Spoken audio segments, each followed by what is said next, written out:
Hello, and if I can just reiterate Mel's point, the next presenter will be somebody you saw earlier, a board member of ADHD Australia, Andrew Thompson, who will be introducing our next guest, Lorana Bartells.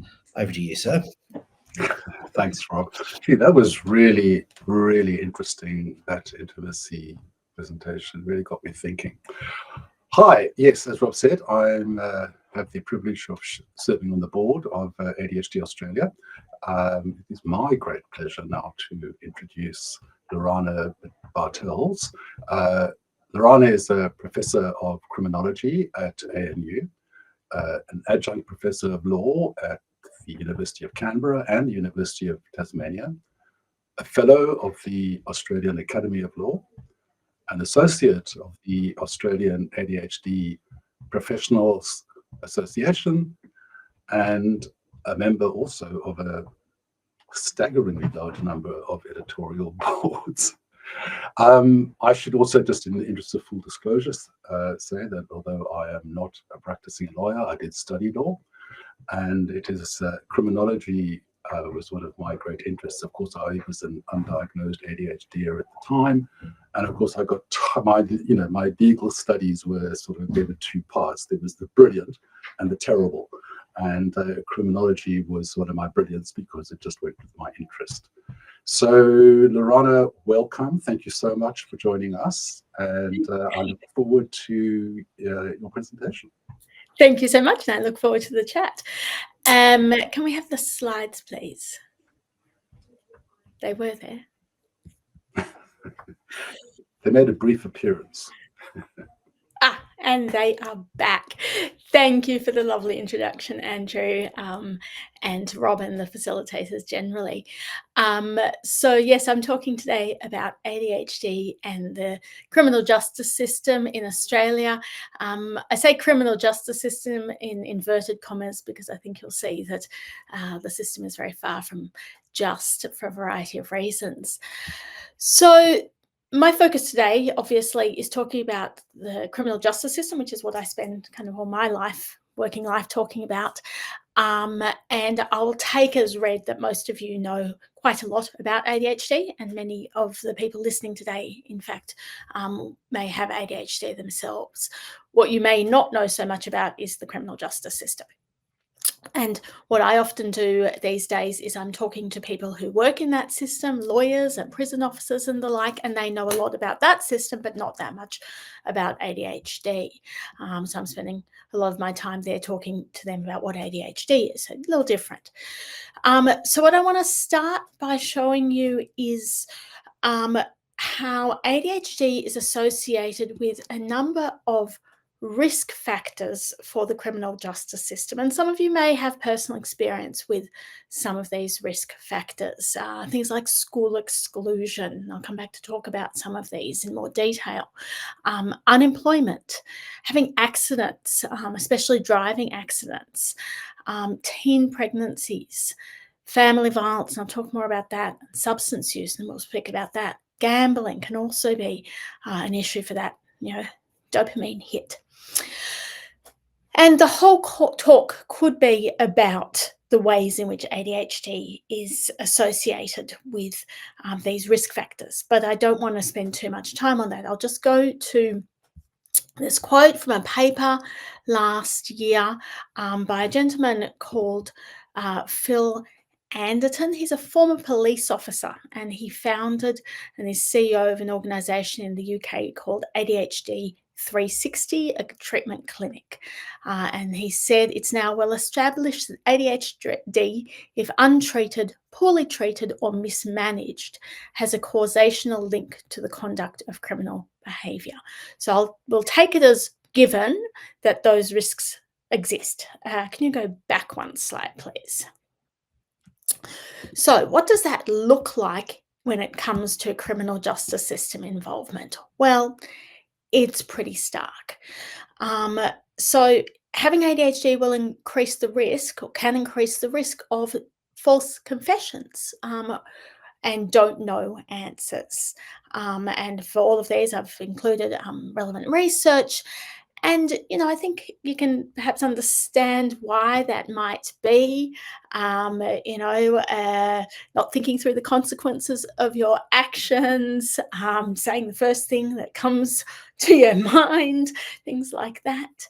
A study from Western Australia found that boys with ADHD were 2.5 times more likely than boys without to experience community corrections or incarceration. And for girls, that increased incidence was even greater, 7 times more likely to be incarcerated in their youth. What's really interesting and very concerning about that study is that this was a population of a study of children who were medicated for ADHD. So the true incidence of overrepresentation of kids with ADHD in the youth justice system is likely to be even higher than that. And the other thing, which is really important to understand for people in Australia, is that study actually excluded Aboriginal and Torres Strait Islander young people, a particular cohort who are overrepresented amongst people with disability, and particularly overrepresented in our justice system. Another study from across the ditch, as we say, in New Zealand was a birth cohort study, and that found that 53% of people with ADHD, by the time they turned 25, they'd had some kind of criminal justice system contact. So over half, that's a huge figure. And the people with ADHD, they were more likely to have charges laid against them, to be convicted and then be incarcerated. In fact, by the age of 25, 8.5% of the cohort with ADHD had been incarcerated, compared to 1.5% of those without ADHD. So that's a factor of 5 times as likely. And again, that's before we get to the issues of underdiagnosis. So these are just those who, by the age of 25, know that they've got ADHD. Huge overrepresentation. Studies in Australia and overseas put the figure at around 1/5 of prison populations having ADHD, and that's about 5 to 10 times higher than the general population. And we're starting to see research that shows that receiving ADHD medication reduces offending. So, and I'll talk more about this in a bit. So we're seeing an argument for ADHD medication. I'm not suggesting that that is the sum total of how ADHD should be treated, but that's an argument for administering medication to reduce the risk of reoffending. Now, Andrew, we said we were going to have this as a bit of a Q&A. Do you want to jump in at any point to have a chat? Let me in. Sure. One of the great things about that, what you just spoken about, is the just the sheer size of the data that's coming back, and that's where I've actually spent a lot of my career, is in that, looking at that sort of thing. And you're talking about big data sets here, aren't we? And there are phenomena there which are undeniable. Isn't that right? Yeah, some of them are small studies, and some, like the Swedish data sets, are large studies. There was a study recently that said actually, the treatment of ADHD in prison doesn't have as big an effect as other studies show. So there's, the jury's out on some details, but most of it's pointing pretty clearly in the one direction. So I think that, as I say, there's where it's pretty clear, like, that doesn't mean that every person with ADHD is going to have a driving accident or is going to be, thrown out of school. But that's where I want to sort of say, okay, take this as given and we'll move on. And this is what the, pretty solid studies are showing. But yeah, I'm not saying every study does demonstrate. Sure. So is it fair to say that the data establishes a causal rather than a correlative link? It's too much. It's it's kind of hard to say definitively, but I mean, again, without wanting to get bogged down into kind of methodological questions of cross-sectional data, longitudinal cohort. I'm not sure how much your audience is up for that. We're ADHD. You can go do your deep dive in your own time. But yeah, different studies will be able to make attributional statements and others are observational, right? But there's certainly a body of evidence that says not just, hey, we think these things are somehow vaguely linked. There's certainly research that does say these are causally connected, right? I did see a meta-analysis of, I think it was 40 odd countries, which showed estimates of the ADHD in the incarcerated populations. I think it averaged out over 40%, if memory serves. Right, the ones I've seen have been more like 20. Okay. Is the generally accepted figure, but they, it could be higher. And there's so many differences in prison systems. There's so many differences around access to diagnosis. Indeed. It's also commonly said that there's underdiagnosis, and like, look, I couldn't tell you, I've lost count of the number of people I know who were only diagnosed with ADHD after they went to prison or after they got out of prison. So whatever figure there is, I would warrant it's an underestimate. And in fact, in that meta-analysis, the variation was, I think, 5% in Brazil to 70% in Sweden, and it goes a lot, as you pointed out, with the identification, as we to beat the ADHD Australia drama, awareness and understanding. Yeah, which we'll come to some of those issues as we move on. Let's go to the next slide. Thanks, Rob. Yes, that brings us to the next thing I want to speak about, which is these guidelines, or the guideline that was delivered in 2022 might be familiar to a number of the people listening today. So by the Australian ADHD Professionals Association, a clinical practice guideline. And I'm not going to go through everything in the guideline. I'm just going to focus on the stuff that is relevant to the criminal justice system. Next slide, please. So the first chapter in the guideline focuses on identification and screening. And so the recommendations I want to hone in on here, recommendation 1.1.1, is drawing to clinicians' attention that certain populations have an increased prevalence of ADHD. And here we're seeing children in out-of-home care, or with oppositional defiance disorder or conduct disorder. And we'll see some examples of this later in my talk. And again, ODD and conduct disorder, they're very commonly cropping up in the youth justice system. Amongst children and adolescents, there's anxiety disorder, and especially where you see a history of substance use. And then across all age groups, other neurodevelopmental disorders, including autism, intellectual disability, acquired brain injury, and again, independent research well and truly confirms the overrepresentation of people with ABI in the criminal justice system, and then separately those who are imprisoned. Also under this heading, making clinicians aware that ADHD could be under-recognised. No, that's fine, go forward, in girls and women. And as one study I looked at that I'll speak about later, the focus was all on men with ADHD. There was there's only one of the 34 cases looked at women with ADHD. These are appearing in the criminal justice system in the courts. I don't think that's because there aren't women with ADHD appearing in the courts, but it's because it often manifests in a different way. You're more likely to see an inattentive type rather than the hyperactive type. This is generally speaking. I'm not saying there aren't exceptions, obviously, or different manifestations in both directions. But there's still a recognised underdiagnosis in relation to girls and women, so it's more likely to be missed there. And recommendation 122 is saying that organisations that provide services to people from high-risk groups, so it's out-of-home care, criminal justice settings, could consider systematic screening for ADHD. So that's not currently taking place. The recommendation is that they could be looking at systematic screening. Next slide, please.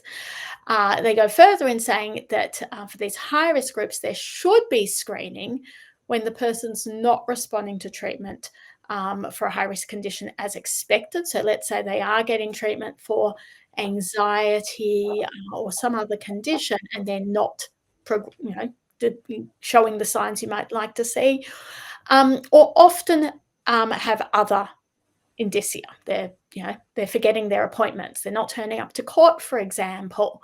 Their memory of events isn't what you would expect. They're disengaged from education, and often that's going to be difficult to decouple with people in the criminal justice system, because you often see very complex histories. But I think we should be mindful, thanks to this guideline, of those early indicia, and I'll speak to some of those and sort of life cycle in someone's trajectory into the system, into the justice system. And as I say, the wording of that screening should occur. So if you're seeing a young person who's not responding to other treatments, they're forgetting things, they're disengaging from school, especially if they're already engaging in that out-of-home care situation, that's where we really should be seeing that early screening happening. Next slide. So then I'll skip forward, because Chapter 6 of the guideline considers 3 subgroups, all of whom are very relevant for this talk. People in the correctional system, Aboriginal and Torres Strait Islander peoples, and ADHD in people with co-occurring substance use disorders. So first up, 6.1 is all about the correctional system. And here they're calling for screening and assessment processes that they should be established to identify ADHD and co-occurring conditions among people entering the criminal justice system. So currently, this is not happening. It's not happening at point of entry police. It's not happening youth detention. It's not happening in prison. Now, this is something I've discussed with corrections ministers and youth justice settings.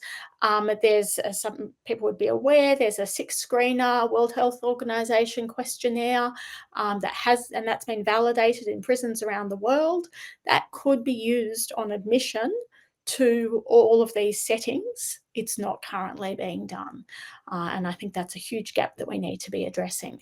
And recommendation 6.1.2, police, magistrates, custodial staff, and so on, they should be receiving ADHD awareness training. Again, huge gaps. I see this certainly every week, where I'm talking to justice professionals, and it's clear to me that there's a real lack of understanding about what ADHD is and how it plays out commonly, and how this is relevant to their work in the justice system. A colleague of mine, who's a judicial officer, once I started talking about this, he was saying, "Oh, now I see it in every second person in my courtroom," and saying, "Wow. You probably are seeing it in every second person who's walking in your door, right?"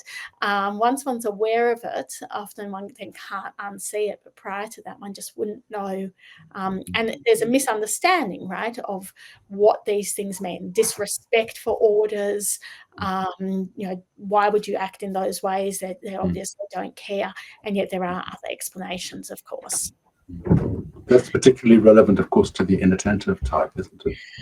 Inattentive, certainly, for missing court orders and whatnot, but the impulsivity as well. I mean, some people who end up in the criminal justice system are acting in ways that are so inexplicable and, quite frankly, counter to their own interests, that these actions aren't logical by standard measures. But once you have an understanding of where that might be coming from, if it's coming from a place of need a quick dopamine hit, can't think through consequences of action, or impulse control, right? It takes on a different complexion.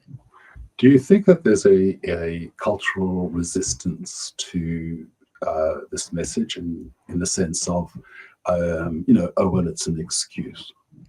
I think there's a component of that. I definitely think that has arisen, and I'll give you an example later on where that came up in quite a high-profile case.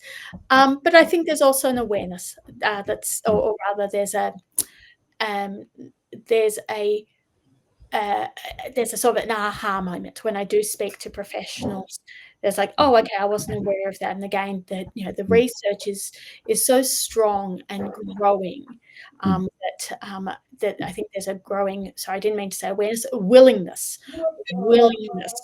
to be informed about this stuff. Yeah. Next slide.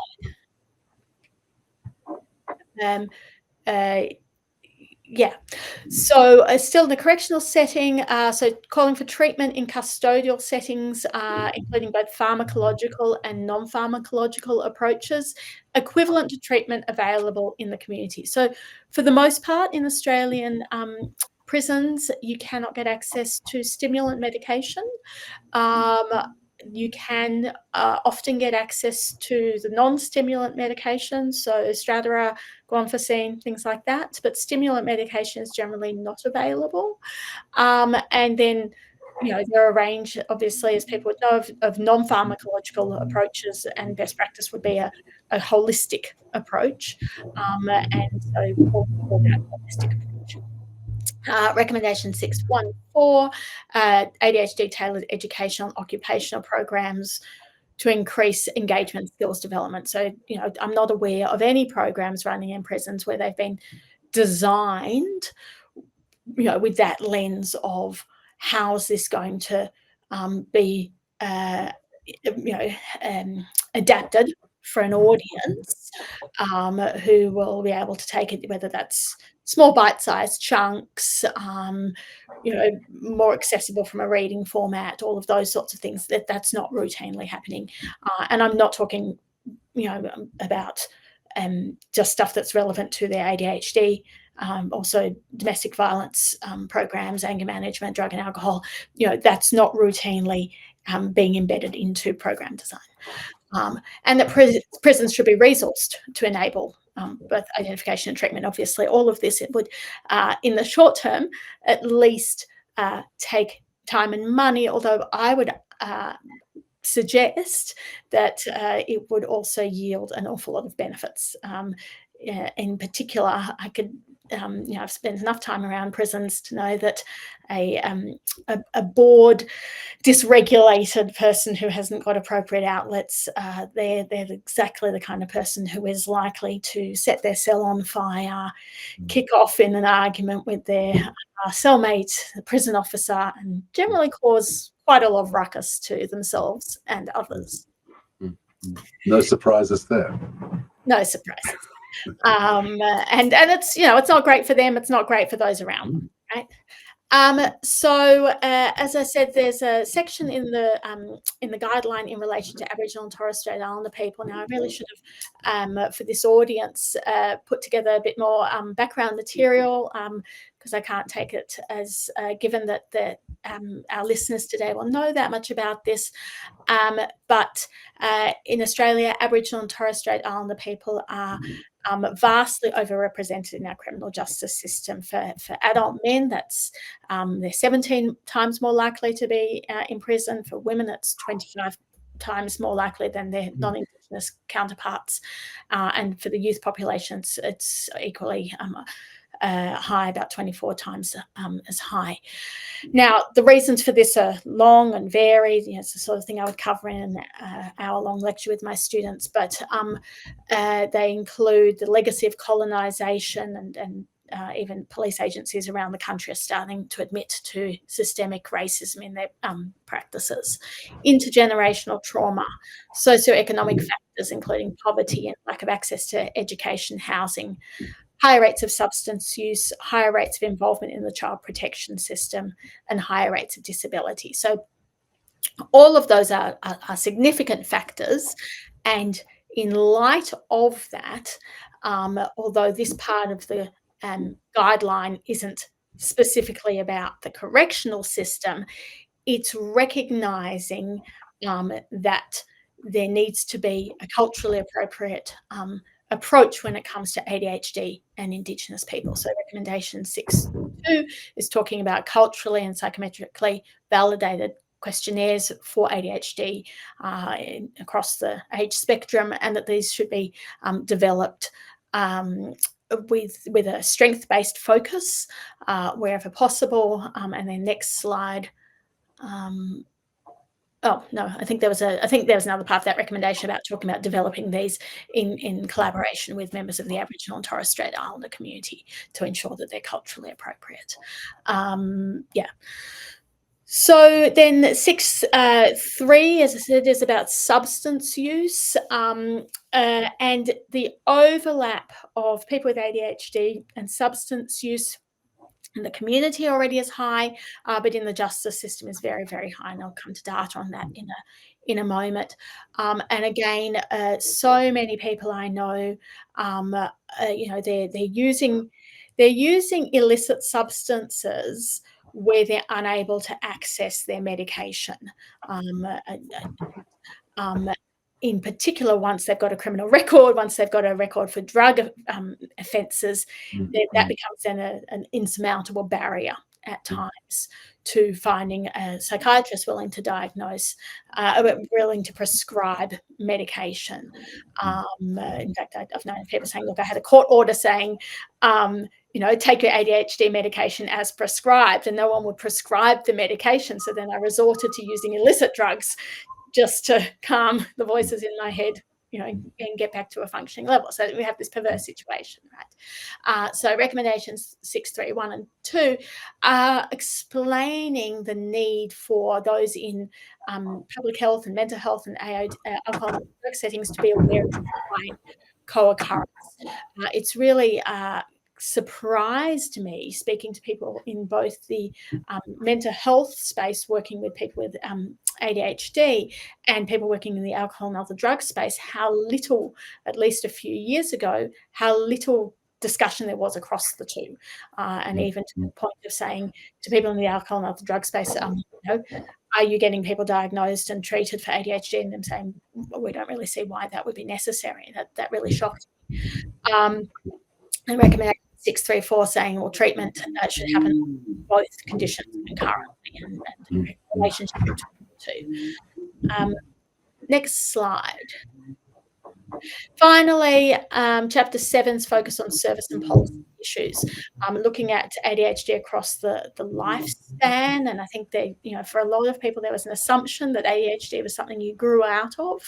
And certainly in the cases I was reading in court, there were a number of people who'd been diagnosed with ADHD as kids, but thought that it was something that didn't apply to adults, and judges were also making those sorts of statements. But in particular, this recommendation is calling for training for, I've just bolded the ones most relevant to the justice sector: medical, nursing, pharmacy, of course they're the ones doling out the meds, allied health, social work, justice system, and child protection. So really understanding that doesn't go away and is going to play out differently across someone's life span. Okay, so there we have the guideline. Then in 2023, there was a long-awaited Senate inquiry into ADHD. Some of the people on listening may have even made submissions to it. And there was a government response late last year. And the recommendations, there were 15 recommendations. They focused on the lack of services, the high cost of services, and poor experiences for people with ADHD.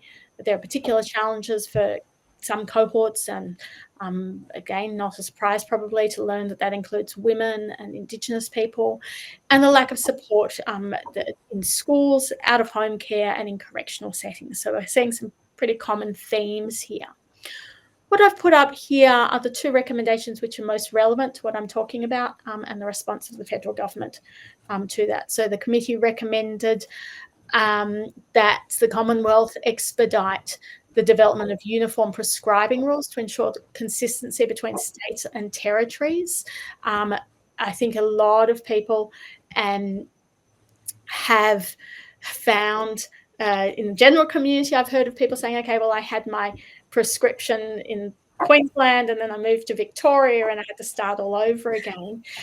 That's a real issue, in particular for people with criminal records, where they might be actually moving to a new state or territory for really good reason. Fresh start. They want to get away from the people they used to with. They want to actually turn over a new leaf. And if when they move, they can't access their medication, they have to start all over again. That's particularly problematic. So that is the one recommendation that was actually supported out of the 15.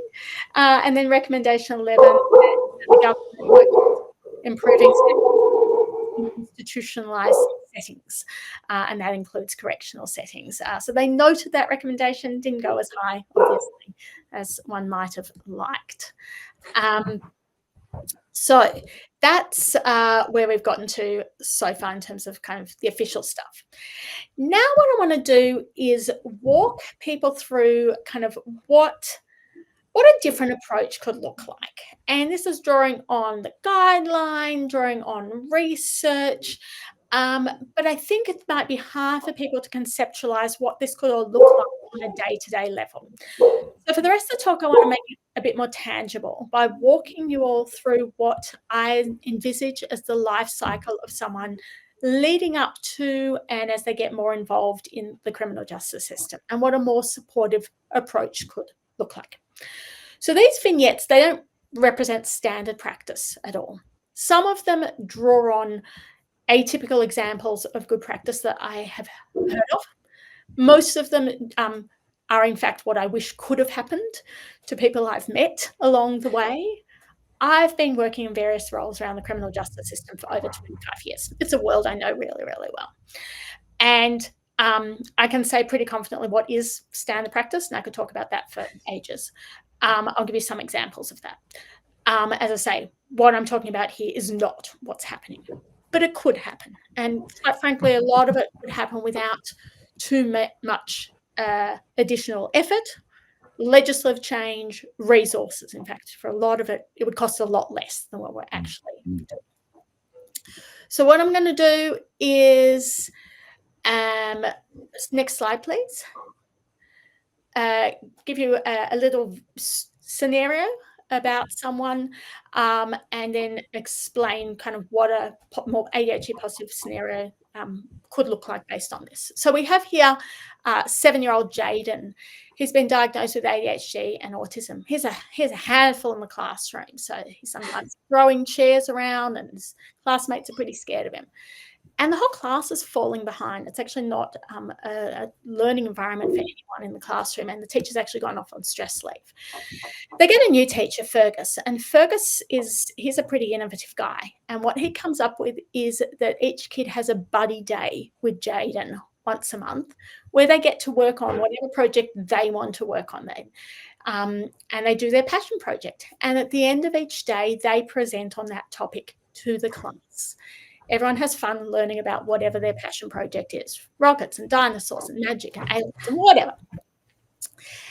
And Fergus can use these topics to teach reading and maths and social skills. And Jaden's disruptive behaviours are significantly reduced. The rest of the children look forward to Buddy Day, and they see Jaden as a friend rather than as a threat. Next slide. So that is actually based on something a friend of mine who's a school teacher told me about was happening in her classroom, and that a teacher who came to join her came up with. ADHD is a feature in classrooms around the country and around the world. And you can see on the left-hand side there, that it's common in schools, and in particular that teachers don't feel that they have the requisite training to deal with it, right? 93% of teachers said they would benefit from further professional learning for dealing with ADHD, okay? Children with ADHD are far more likely to be excluded from school. In fact, UK data, it's 100 times likelier. And independent of ADHD, although I think that might underpin it for a lot of kids, exclusion from school is a huge risk factor for justice system involvement. It's called the school to prison pipeline. Often that exclusion starts really early. I've heard of kids being excluded as young as 5, 6, the first years of school. And they're being excluded for behaviours that, like Jaden's, they're throwing things. They're behaving like the class clown, property damage. I think that some of that behaviour, and I say this, not as a primary school educator, but I think some of that behaviour is stimming, is emotional dysregulation, self-soothing, and teachers are probably not adequately trained to know how to recognize it. I wouldn't be remotely surprised if some stuff that looks like property damage is, doodling on school desks. You gave someone a piece of paper to doodle on.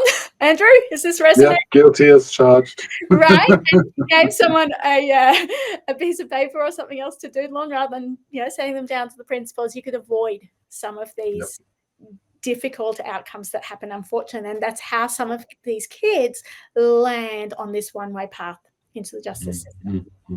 Right?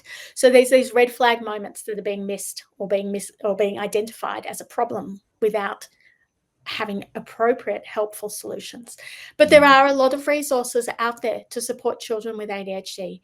And I've put some hyperlinks there.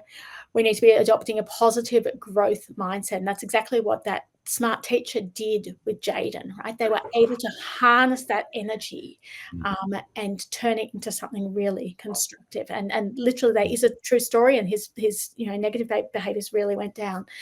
Work on those non-academic issues, executive function, social skills, emotional regulation. That's really, really crucial. And wherever possible, get family and other people involved. So that's not just the teacher. There might need to be other supports involved, OT or other people, occupational therapists or other people involved from a young age if they're seeing really disruptive behaviours. Next slide, please. So the next person we have is Tegan. She's 12 and living in out-of-home care. Her parents have a history of substance use and family violence, and she doesn't see them often. She's often moved schools, and her teachers soon notice that she's away with the fairies.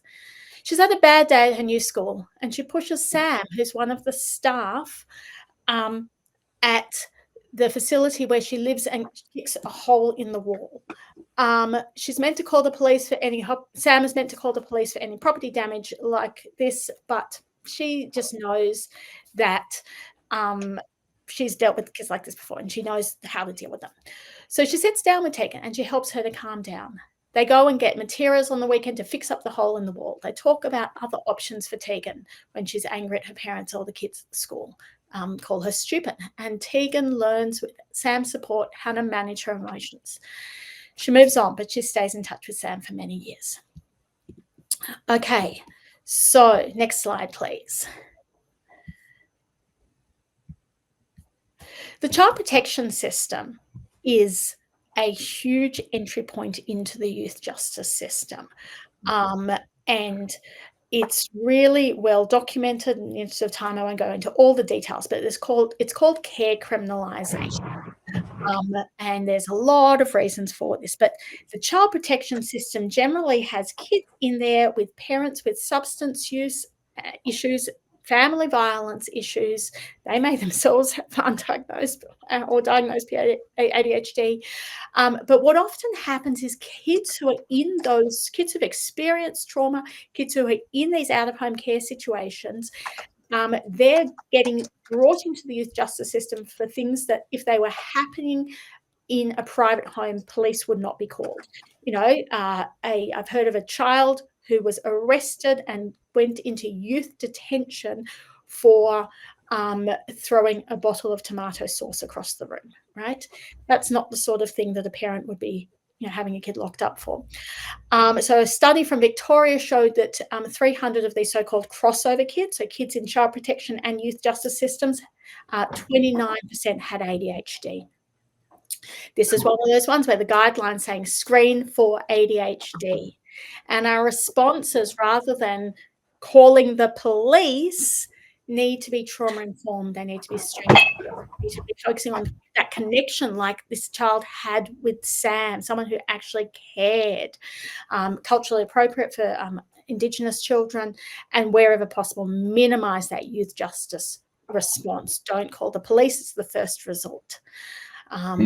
Next slide. We're under a little bit of pressure. The producers are jumping up and down because the whole conference is running late. So we're going to have to try and get to I will move us. It's a great pity because this is fascinating. Sorry. Marty is a kid. I won't read the whole thing, but he's been sleeping on the streets. The police pull him over. He's got a record already at the age of 15, but this cop asks him some questions, and this cop thinks that maybe he does have ADHD. So they get him to the doctor. They get him trying some ADHD medication, and that's helping him. And he starts thinking about going back to school. So I'll speed it up. Next slide. Police. Next slide, thanks. Police are often a problem. I could talk at great length about this, but there's some positive directions as well. So in the UK, they've started screening people who are arrested for ADHD, and they found in this study that 2/3 of them showed indications of having ADHD. Right? Huge. Absolutely huge. Queensland's starting to do this. It needs to be done in a supportive way so that's not additionally stigmatizing. But the potential, and again, consistent with the guideline of screening people with their consent, right, could just totally be a game changer if you get people the support they need. Okay, next slide. Here we have Phil. He's in the magistrate's court. He's breached family violence. He's flying off the handle, especially after he's been drinking. The magistrate puts him on a men's behaviour change program. And during the break, the program facilitator says she noticed him pacing around, jiggling his foot. She says he had ADHD. He was diagnosed as a kid, but he thought it was something you grew out of. She explains the link between ADHD and family violence. He goes to the doctor. He goes back on his meds. He learns to take responsibility for his actions. He uses the skills he's learned in the program. Heals his relationship. Next slide. So very briefly, I did a study. 15% of all criminal cases in the ACT Supreme Court judge mentioned ADHD. I want to talk about the family violence bit, though. This is really, really important. This is not about saying people who commit family violence should not be held to account for their actions. I most certainly do not want to leave that message. But there is growing evidence around the relationship between ADHD and family violence. There's research showing that men's behaviour change programs are not targeted to the needs of neurodiverse clients. And there's research from overseas showing that treating ADHD amongst family violence perpetrators really increases program effectiveness. So that's one that we need to be looking at as well. Next slide. We're getting near the end now. Okay, Jay's in. I don't want to get to the end. Sorry? I don't want to get to the end. Whipping through. Jay's in youth detention. He's got a bunch of issues going on: ADHD, complex PTSD, substance use disorder. He's 17 years old, and he's got all of these high-risk activities going on. However, he's able in the youth detention centre to work with a multidisciplinary team. An occupational therapist helps him learn about his sensory needs, and they begin to understand the self-soothing ways that he uses knives. A speech pathologist helps him with his literacy and numeracy skills. A transitional support worker helps him get his licence, and they find him a job in an apprenticeship for an organisation that works with justice-involved young people. When he leaves, he gets to work with mates who've also been through the youth justice system, and he gets to get paid, quite frankly, for working with knives. It's amazing. So, next bit. I can understand why that would work. This does not happen. This is what I wish could happen. Sure. Instead, what we have in Australia is youth detention costing over $3,000 per child per day. Per day. We have numerous examples of abuse in youth detention across Australia. We have on the right-hand side, tragically, an example, and there was a parliamentary inquiry, an external inquiry in Tasmania into their youth detention centre, where a boy with ADHD was sexually abused by staff. They withheld his ADHD medication for sexual abuse. This is the reality for people in our justice system in Australia. So what I'm depicting is not, unfortunately, the reality, but it should be. If we did custody better, it would be an opportunity to stabilise chaotic lives, and we would need this comprehensive approach with occupational therapists, with psychologists, psychiatrists, speech pathologists, transitional support workers. We're so far from that, I regret to say. And instead we have abuse after abuse after abuse of traumatised children. Which just tends to make the issue worse. It absolutely does. And the last scenario, please. Amika is a young Aboriginal woman. She's in prison. She meets an auntie, Talia, who's a peer support worker who used to be in the system herself. And Talia really understands her. Auntie takes her for a comprehensive medical check. They diagnose with ADHD. The young daughter gets diagnosed with ADHD as a result. No surprise, it runs in the family. The prison staff, after a lot of fuss, give Amika her medication, and that means she's able to start engaging in programs like drug and alcohol rehab in the prison and getting into exercise. She has cycled in and out of this prison, but this time she's really excited about breaking the cycle when she gets out for herself and her whole family. Next slide. Australia spends nearly $7 billion on prisons each year, and we have very high, I don't have the slide there, but very high reoffending rates. About 60% of people in prison have been there before. In some countries, that's more like 20, 30%. 87% of people in prison in New South Wales with ADHD reported illicit drug dependence, compared to 63% of those without ADHD. Prison's particularly challenging, as we said before, for those with ADHD, following rules, impulsivity, sensory issues. There are options here too. The UK has neurodiversity officers. We had the guidelines, which we talked about. There's research, I summarised it recently with a student in a study around pharmacological treatment. We need cultural programs. We need trauma-informed programs. We need lived experience support. There are so many things we can and should be doing in prison so that when people leave, they are ready to re-enter the community with all those supports in place. Next, and I think a final slide. So the guideline provides guidance on how we should be doing this: early intervention, education training, screening at all stages of the criminal justice system. And I just want to leave us with this quote from Phil Anderton, as I say, a former cop who's now running an ADHD centre.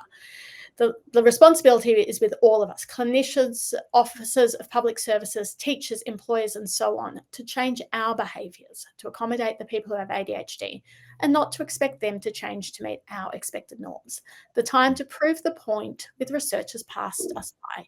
It is the time for the many diverse pathways into the criminal justice system for people with ADHD to be gated off, to be closed for good.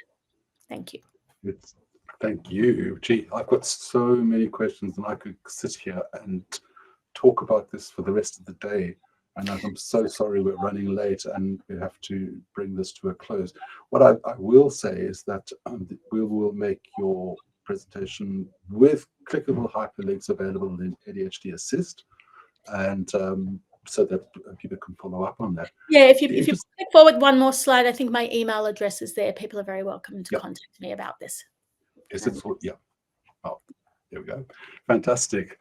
Lorana, thank you so much. I'm so sorry we had to cut this short, but it is so interesting that Mr. Anderton at the end there has said that, look, the time for doing more data is over, but the evidence is there and we need to start responding to it. And I think that is probably the most important thing of all. The ramifications, honestly, are mind-boggling.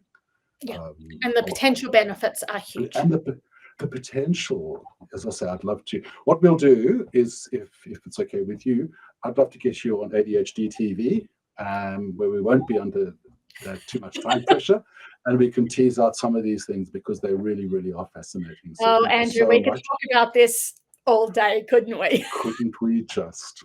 That's lovely. Fantastic. Thank you so much, Lorana. All the best. Thank you. See you. Thanks.